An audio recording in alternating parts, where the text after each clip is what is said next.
வந்தது. சுதந்திரம் என்பது சும்மாவா வந்தது.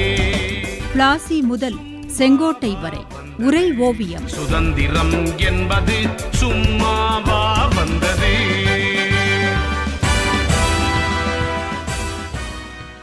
1908 திருநெல்வேலி தைப்பூச மண்டபத்தில் நடந்த ஒரு நிகழ்ச்சியை பற்றி சொன்னீர்கள். அப்போது வ.உ.சி. கோரல் மில் போராட்டத்தில் ஈடுபட்டார் என்றும் சொன்னீர்கள்.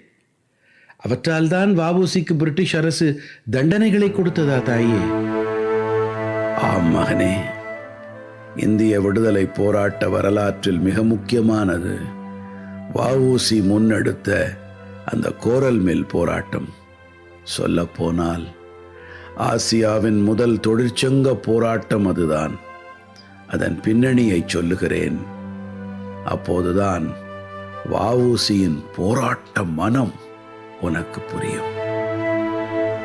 இந்தியாவில் பருத்தி நூல் ஆலைகளை பிரிட்டிஷார் 1851 தொடங்கினார்கள். 1879 56 ஆலைகளாக, 1894 144 1903 201 என பருத்தி நூலாலைகளின் எண்ணிக்கை பெருகியது. Franklin Harvey 1885 Tirunelveli mills private limited என்ற நிறுவனத்தை தொடங்கினான். பாபநாசத்தில் தாமிரபரணி ஆற்றில் கிடைக்கும் நீரை பயன்படுத்தி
தூத்துக்குடியில் குவிக்கப்பட்டார்கள். வேலை நிறுத்தத்தால் தொழிலாளர் குடும்பங்கள் பட்டினி கிடந்தன. வ.உ.சி. செல்வந்தர்கள் உதவியால் பணம் திரட்டி தொழிலாளர் குடும்பங்களுக்கு உதவி செய்தான். போராட்டம் விரிவடைந்தது. வேலை நிறுத்தத்தில் ஈடுபட்டோர் எண்ணிக்கை 2000 என உயர்ந்தது. அந்த நாட்களில் தூத்துக்குடியில் நடக்கும் கூட்டங்களில் தொழிலாளர்களின் கோரிக்கைகள் ஏற்கப்படும் வரை முதலாளிகளுக்கு பணியக்கூடாது என்ற உறுதிமொழியை ஏற்றார்கள். இந்த போராட்டங்களுக்கு வ.உ.சியே காரணம் என்று அறிந்த மில் முதலாளிகள் அவன் மீது வழக்கு தொடுத்தார்கள். மேஜிஸ்ட்ரேட் வ.உ.சியை நேரடியாக அழைத்து எச்சரித்தான். பொதுக்கூட்டத்தில் பேசக்கூடாது என்று வ.உ.சிக்கு தடை போட்டான். அதை அவன் கண்டுகொள்ளவில்லை. போராட்டம் விரிந்தது. இவர்களுக்கு ஆதரவாக மதுரை தொழிலாளர்களும் வேலைக்கு போக மறுத்தார்கள். இதுதான் சுதேசி இயக்கத்தின் ஒத்துழையாமை போராட்டம் தென்னகத்தில் நடக்க காரணமாக அமைந்தது.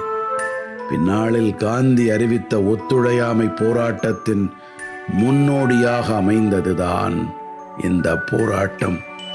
இதற்கு வித்தாக இருந்தது கோரல் மில் போராட்டம். அந்த ஒத்துழையாமை போராட்டம் இந்த வடிவத்திலெல்லாம் இருந்தது தெரியுமா?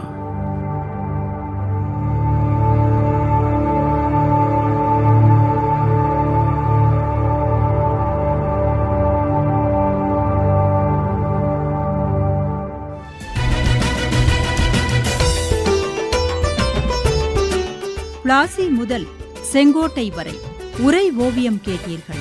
ஆசி கூறி வாழ்த்திடவே அஞ்சிடுவார் பெரியோர், மாசு பேசி மயக்கிடவே முனைந்து நிற்கும் சுற்றம். இருந்த போதும் லட்சியத்தில்